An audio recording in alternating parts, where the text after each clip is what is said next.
Good morning. I'm EZRAH, here to walk you through today's burning issues and the biggest stories. This is the Manila Times, a heavily modified version of the controversial Maharlika Investment Fund bill secured the approval of the Senate on its third and final reading. The Senate explicitly banned investments from the pension funds, such as Social Security System or SSS, GSIS, PhilHealth Insurance Corporation, Home Development Mutual Fund, OWA, and Philippine Veterans Affairs Office. The Maharlika Investment Fund will be the country's first ever sovereign investment fund, designed to promote economic development by making strategic and profitable investments in key sectors. Several lawmakers have expressed their reservations on the bill, and the race to pass it into law has made a lot of people nervous. Joining us now is Filipino-Chinese Chamber of Commerce President, Dr. Cecilio Pedro. Thank you so much for granting us this interview, sir. Welcome to the Manila Times.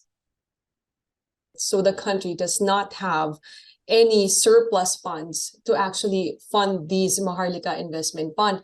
But the purpose of this bill is to actually bring profits to the government, to the economy. So is the Filipino-Chinese Chamber of Commerce for or against the Maharlika Investment Fund?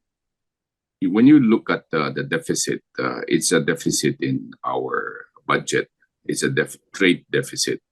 But in spite of the deficit, we still have excess funds. Ang tawag niyan is excess funds. We, like for example, the BSP generated so much dividend and so much income for the government. And also the other institution like PACCOR also generated so much excess funds, which can be allotted if properly invested, will give us more dividends to more funds to help. Alam niyo, maraming nahihirapan. So any additional funds that will be generated, whether it's from excess funds or from this corporate or government institution, lahat na ma-generate natin, instead of generating 1% or maybe 2%, if we can find the right people who can generate 3 to 4%, and you're talking of multi-billions and dami. Of course, the how to use the funds properly is the key. Doon ang kailangan may transparency, may provisions, may measures whereby the funds will be properly monitored, will be, it's like BSP. BSP has they call it prudential measures. You measure it with prudence. The word is prudence. Hindi basta-basta gamitin yung funds eh. Ang nakakatakot dyan, yung funds will be generating 500 billion and the funds will not be properly used or properly generated. Yun ang nakakatakot. Yan ang bigyan natin ng attention. And that's why they cannot agree in Congress or in the Senate, because there are not enough measures or not enough provision to safeguard the safety of the funds and how to generate the funds. Those are the critical issues which the senators will have to address and hopefully present it to all of us. Makita natin yung transparency. Yun ang biggest challenge at this point. Yun na nga po, sir, medyo nagmamadali ang Senate to pass the bill ASAP daw as soon as possible. So, since you brought it up, sir, so how vulnerable should, let's say, that the Maharlika Investment Fund fulfills its purpose and actually brings in profits, actual profits from its investment? So, how vulnerable is the earnings to corruption? Kasi you're looking at 500 billion. Lagi dyan, if you have 500 billion being handled by or being decided upon by a group of people, the tendency is always there to corrupt. Not really to corrupt, to mishandle the funds. Yun ang challenge. Corruption is defined as for personal interest, but even not for personal interest, you could misuse the funds. So dapat may framework, dapat may mga privately, we're very, kasi kung sa private, like in our corporation, we see to it the funds are properly used because sariling amin yan eh. You should treat it like pag nalugi tayo dyan, tayo masasaktan eh. Ako ang masasaktan eh kung nalugi. Now, if it's public funds, masasaktan kaya yung mga tao nagmamanage yan kung sakali if they misuse it or they misappropriate the funds. Yun ang nakakatakot. Yeah. Kasi malaki. Hindi bale kung maliit lang. Ano. Yun ang the biggest objections of many people like us. And you use the word corruption. I would use the word mismanagement, mishandling the funds. So do you think it is wise for the government to make this investment now?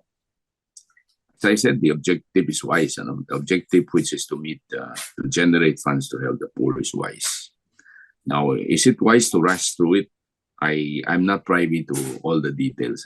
Let the senators, the good senators, who are both pro and against this fund, to discuss it properly and probably spend some more time. Walang tulog. Ang tawag ko dyan, walang tulugan.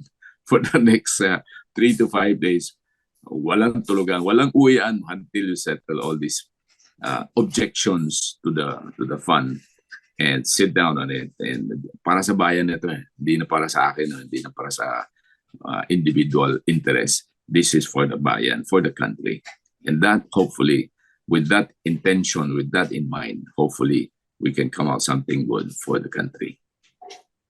Sir, from a business point of view, do you think the Maharlika Fund should focus on investing more on local or foreign investments?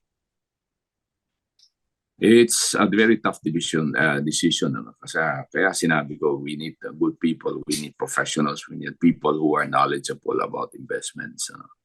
Currently, the environment is not really that good because oil prices goes up and down. There is war in Russia and Ukraine, and there are so many ifs and buts in the environment, so we don't know what is the best. But when you have a big amount of money to be invested, you look at long term. You don't look at what is current. You look at 3, maybe 5, or maybe 10 years. And if you're looking at long term, the perspective is different. So it's coming out with measures. There are certain things you can invest in, which is foreign, like stocks, that is foreign.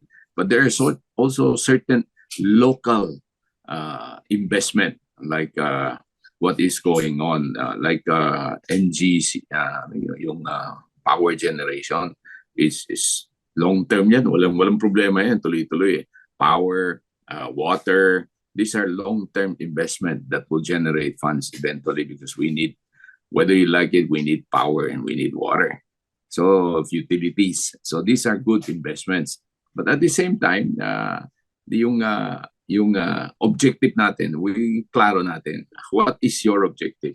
So do you need professionals? Hindi ako, that's my personal, I'm a businessman. I look at those investment from my own perspective, which is long-term, which is safe, which is beyond the fluctuation currently we're in, where the oil prices goes up. Although power is a function, pag tumaas ang oil, power will go up. But when you invested in a power firm, utility firm, where the price goes up, you make more money. But if it goes down, baka malugi naman tayo. So, kailangan long-term. Long-term ang tingin natin dito, beyond the war that is currently in at this point. Sir, lastly, sir, ano po kayang magandang investment for Maharlika Fund? Like which sector? Public health, infrastructure? What do you think, sir? Marami naman mga may long-term na investment that could be good for the country. Marami naman. It's how you look at it. What is long-term? What is 3 to 5 years? What is 10 years? What is 20 years? The challenge now is yung pera natin, can we wait that long? May isa pang problema yan kasi we are short funds. We need funds for so many things, for infrastructure. Ang dami. Ang hirap talaga yung position ng presidente natin Kaya we have to support our president. Kasi there are so many factors to consider in running a country. And all of these factors will require funding. Kailangan ng pera.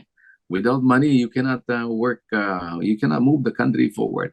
And yung infra natin kulang na kulang roads, better, so many infra, better bridges, better, ang dami, ang dami. I don't know where to begin and where to end.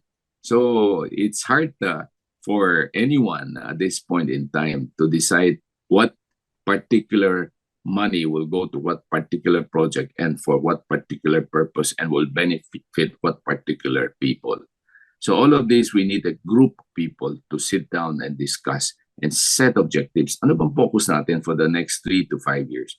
Ano bang focus natin for the next 10 years? Ito ang hanapin natin. And then let's stay focused and let's bring the resources in and generate enough funds so that we will meet our objectives at the end of the day. Thank you so much, President of Filipino-Chinese Chamber of Commerce, Cecilio Pedro. Maraming salamat, sir. Thank you. It's a pleasure talking to you.